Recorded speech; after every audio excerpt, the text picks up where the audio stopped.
Segundo bloque del Cálamo y su mensaje. Muy buenos días a los que recién se están sumando. Recordamos que la abstención de comida y de bebida para el día de hoy, miércoles 24 de julio, será desde el comienzo del rezo del alba, Salat al-Fajr 6:27 y el iftar desayuno 18:09. Estos horarios son para Capital y Gran Buenos Aires. Los que están en las provincias, que sabemos que son muchos los que nos siguen, tienen que comprender el alba y el ocaso. Ni hablar los que están en el exterior, adecuarse a su uso horario.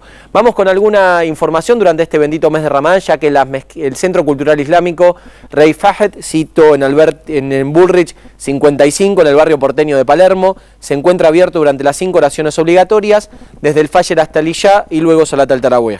Para el iftar desayuno, en el rezo del Maghrib, se invita a toda la comunidad a romper el ayuno con agua y dátiles, como es la sunna. Luego de la oración del Maghrib, se invita a todos los ayunantes a compartir el iftar desayuno en comunidad, algo también que es muy importante hacerlo en este bendito mes de Ramadán. Aclaramos, como lo hacemos siempre, que esto es totalmente gratuito para aquellos que vayan a hacer el iftar desayuno. Ahora vamos a escuchar distintas súplicas que se realizan durante este bendito mes de Ramadán y, por qué no, también durante todo el año.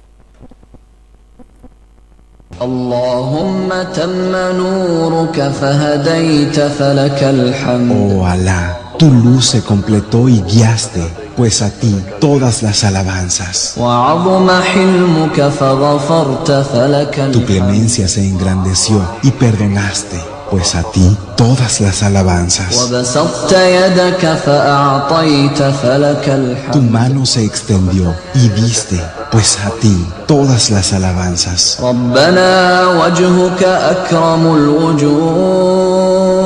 Oh nuestro Señor, tu rostro es el más generoso de todos los rostros. Wajahuka a'zamul jah.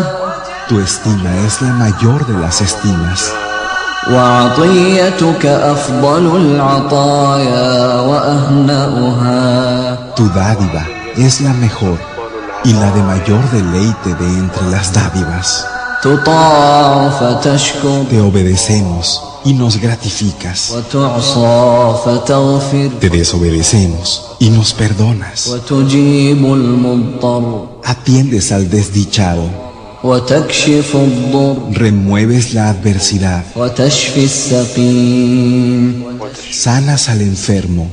وتغفر الذنب. Perdonas el pecado.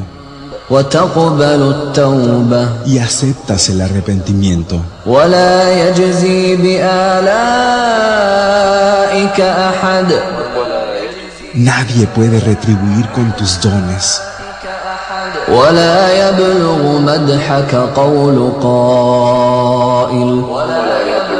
Y nadie alcanza tu elogio. يا من لا تراه العيون. Oh, quien los ojos no alcanzan a ver. ولا تخالطه الظنون. Y los pensamientos no le pueden alcanzar. ولا يصفه الواصفون. Y los que retratan no pueden retratar. ولا تغيره الحوادث. Y los sucesos no le afectan. ولا يخشى الدوائر. Y no teme los reveses. ويعلم مثاقيل الجبال. Conoce el peso de las montañas. ومكاييل البحار. Y el volumen de los mares. وعدد قطر الأمطار. Y el número de las gotas de la lluvia. وعدد ورق الأشجار. Y el número de las hojas de los árboles. وعدد ما أظلم عليه الليل وأشرق عليه النهار. Y todo lo que oscurece la noche y esclarece el día. Súplicas que nos hacen llamar a la reflexión, al corazón también, y sirven para este bendito mes de Ramadán y también para todo el año. Vamos a saludar a nuestro columnista, amigo y hermano Yamil Fawaz. Salam aleikum, ¿cómo estás? Wa alaikum salam wa rahmatullah, alhamdulillah, muy bien. Ayer no viniste de corbata, hoy sí. Hoy sí vine. Te lo tenía que mencionar ayer y ya hoy te la pusiste. para hacerte caso. Muy bien, ahí está. Bueno, ¿qué temas nos vas a tocar hoy, Yamil? Bueno, hoy vamos a hablar de algo que está muy relacionado con mi campo de estudio académico, que es el área lingüística, digamos. Que te encanta, además. Que me gusta muchísimo, no solamente del árabe, sino del español también. Sí. Y la idea es contar un poquito el desafío lingüístico que Allah propone en el Corán para aquellas personas que dudan de que el Corán es la palabra de Dios. Bien. No necesito repetir nuevamente que el Corán fue revelado hace más de 14 siglos atrás. Igual está bueno que se repita porque mucha gente por ahí nos está viendo por primera vez, entonces también está bueno que lo sepan. ¿Sabes, Jale, que en la época en la que fue revelado el Corán, los árabes de la Meca eran famosos por el uso de la lengua, por la elocuencia y por la poesía? De hecho, hasta realizaban concursos entre ellos para ver quién era el más elocuente, quién era el que podía realizar poesías más bellas y más hermosas, que inclusive son estudiadas hasta hoy en día. Esas poesías no solamente en el mundo árabe, sino también en el mundo occidental. El profeta Muhammad, la paz sea con él, durante los 40 años previos a la profecía, porque como sabemos la profecía comenzó cuando cumplidos sus 40 años, estaba alejado de toda esta situación que era constante y diaria. De hecho, mirá, él era analfabeto. Exactamente, era analfabeto, no sabía leer ni escribir y estaba aparte alejado de esta situación de la poesía y todo este auge poético. Sí. Algunos días atrás había dicho que para cada profeta Dios había enviado los milagros del profeta relacionados con lo que estaba de auge con su época, en su época. Sí. A saber, con el profeta Moisés, la paz sea con él, estaba de auge la magia, entonces hizo los milagros conocidos, como por ejemplo la apertura del mar. Claro. O con el profeta Jesús, la paz sea con él, el tema de auge era la medicina, por eso sus milagros eran sanar a los enfermos y demás. Siempre con el permiso de Dios, aclaramos. Siempre con el permiso, magia lo de Moisés, por siempre ejemplo, con el permiso de Dios, eso sin duda, por eso digo milagros y no magia.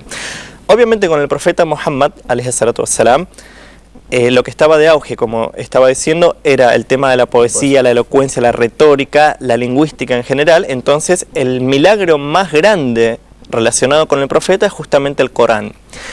Y esto tiene que ver también con la etimología. La palabra Corán viene de la misma raíz del verbo qara'a, que significa leer. En este caso tiene una connotación un poco más allá, que es la recitación. Por eso hay que tener en cuenta que cuando nosotros tomamos el Corán, el libro, si en realidad ese libro se llama Mushaf, o sea, es el libro que contiene el Corán, no es que el libro mismo es el Corán. Eso es una diferencia a tener en cuenta. Y que no muchos la sabíamos, me incluyo. Y no muchos la saben. Es decir, que en realidad el Corán es lo que está escrito y no el libro mismo. No el libro mismo, sí.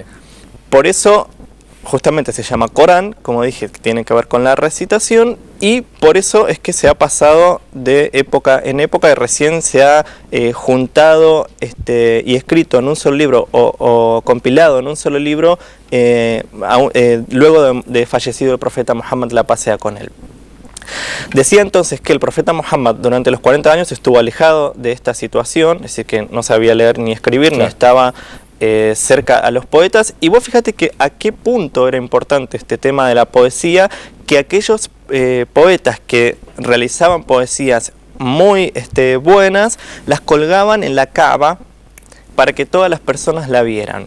Antes de que llegue el Islam, ¿no? Por supuesto, esto estamos hablando antes de la llegada del Islam. Cuando llegó el Islam y el profeta Muhammad comenzó a predicar el Islam, vino con palabras realmente elocuentes, bellas, finas, que tenían una rítmica especial que ni siquiera tenían las poesías, o que no llegan a tener las poesías. La rítmica me refiero a que terminen, por ejemplo, como dice Allah, وَالضُّحَى وَاللَّيْلِ إِذَا سَجَى, o sea, esta cosa de sinfonía, si es correcto decir, o de tener un sonido dulce, de escuchar, que siempre terminan con el mismo sonido. Lógicamente, para el que no conoce nada puede pensar que es como una canción. No, que tiene como un hilo conductor. Que... Esto en español, en la literatura española se llama métrica, lo que estudia esto, o sea, que tenga una música especial la poesía. Lógicamente el profeta la pasea con él siendo analfabeto, no sabía leer ni escribir, y estando alejado de esto, era imposible que supiera esto. Sí. Allah dice en el Corán, en uno de sus versículos, Bismillahirrahmanirrahim, este es el libro bendito, se refiere al Corán, que te revelamos, obviamente se está dirigiendo al profeta Muhammad, para que mediten sobre sus preceptos y recapaciten los dotados de intelecto. Es decir, aquellas personas que realmente piensan y utilizan su cabeza, deténganse a pensar en esto. Cuando la gente empezó a decir, el Muhammad está mintiendo, no es un profeta, estas son palabras inventadas y demás, entonces Allah estableció un desafío relacionado con lo lingüístico y lo expresó en el mismo Corán y dice: si dudáis de lo que hemos revelado a nuestro siervo, dice Allah en el Corán, si dudáis de lo que hemos revelado a nuestro siervo, traed una sura similar, es decir, un capítulo similar, y recurrid para ello a quienes tomáis como salvadores en lugar de Allah. Si es que sois veraces, es decir, si realmente son veraces y no mienten con lo que están diciendo, hagan esto. Luego directamente dice, y si no lo hacéis, si no pudiesen hacer esto, y repite, y no podrán hacerlo, ciertamente no podrán hacerlo, entonces guardaos del fuego. ¿Esto es Al-Kauthar sería, no? Esto es en la sura de la vaca. En la sura de la vaca, los versículos 23 a 25. Absolutamente nadie, hasta el día de hoy, desde hace 14 siglos, pudo pasar algo similar o igual. Este desafío, hacer algo similar e igual. ¿Por qué? Porque, como venimos hablando siempre, el Corán tiene un montón de... el milagro lingüístico en sí, sabemos que cada vocal y cada letra que está puesta por un motivo específico, no está hecho al azar. Hay profecías, hay información sobre el futuro de cosas que no habían pasado todavía, información sobre medicina, sobre historia, sobre ciencia en general. Lógicamente era imposible para el profeta saber esto, ¿no? Había comentado el hecho de la dificultad y facilidad días anteriores, y por ejemplo en la sura Al-Fatiha al principio, Allah Ta'ala dice: Ihdina sirat al-mustaqim, guíanos por el sendero recto, sirat al-ladina an'amta alayhim, aquellos a los que agraciaste, ghair al-maghdubi alayhim walat-dalin, no el de los execrados ni el de los extraviados. Cuando dice an'amta alayhim, es decir, aquellos a los que agraciaste, se refiere a los musulmanes, y los extraviados y execrados son los no musulmanes. Ahora bien, la sura Al-Fatiha el capítulo de la apertura lo leemos varias veces al día en el rezo. Sí. La pregunta es, ¿alguien se puso a pensar por qué cuando Allah habla sobre los musulmanes utiliza un verbo y cuando habla sobre los no musulmanes utiliza un sustantivo? No. Esto tiene una explicación. Lamentablemente es muy poquito el tiempo que tenemos. ¿Lo dejamos para mañana? La explicación, voy a tratar de hacerla lo más sencillo posible, es que el verbo en el árabe denota la continuidad, ¿sí? Y algo que se renueva constantemente, es decir, que la gracia de Dios para los musulmanes, y cuando decimos musulmanes me refiero a la persona que es consciente de la existencia de Dios y que pone eso en práctica, es decir, que actúa en consecuencia, es decir, el Islam como significado general. Esta misericordia es constante y se renueva constantemente. Ahora, los execrados y extraviados fueron calificados con sustantivo porque el sustantivo denota algo que es estático y no se mueve y no se remueve y no cambia. Los mismos árabes que han llegado a un nivel increíble de retórica no pudieron pasar este desafío. Y por último, para cerrar, dejo un versículo del Corán para tener en cuenta. Allah subhanahu wa ta'ala dice: y cuando el Corán sea leído, escuchadlo con atención y guardad silencio para que se os tenga misericordia. Es decir, como vos decís todos los días, meditar sobre lo que dice el Corán para poder llevarlo a la práctica. Yamil, gracias. Gracias a vos. Yamil Fawaz también enseñándonos siempre distintos aspectos del Islam. Ahora nosotros vamos a ir a una breve pausa y vamos a continuar con más el Cálamo y su mensaje especial de Ramadán. Ya volvemos, quédense ahí.